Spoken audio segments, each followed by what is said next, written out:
দিনের শুরুতে মনে হয় জীবনে টাকা পয়সার প্রয়োজন সব থেকে বেশি, আর দিনের শেষে এসে মনে হয় জীবনে শান্তির প্রয়োজনটাই সবচেয়ে বেশি।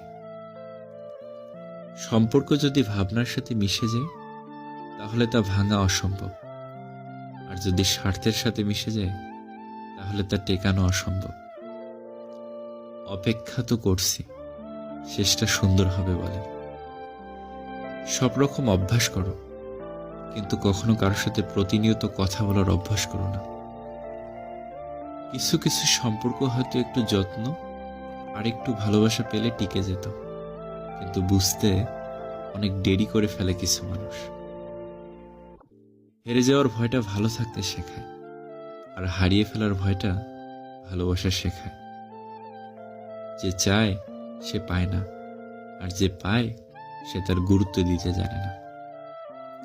কাউকে স্বপ্ন দেখিয়ে চলে যাওয়া অনেক সহজ, কিন্তু কারো সাথে থেকে কারো স্বপ্ন পূরণ করে দেওয়াটা অনেক কঠিন।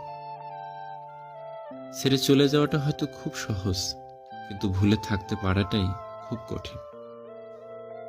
বিশ্বাস করলে ক্ষতি করে, ভালোবাসলে আঘাত করে, স্বার্থ ফুরালে কেটে পড়ে, প্রয়োজন হলে ব্যবহার করে, বিপদে পড়লে মিষ্টি করে কথা বলে, বিপদমুক্ত হলে কথার পরিবর্তন ঘটে, সুখে থাকলে সৃষ্টিকর্তাকেও ভুলে যায়। এটাই স্বার্থপর মানুষের চরিত্র।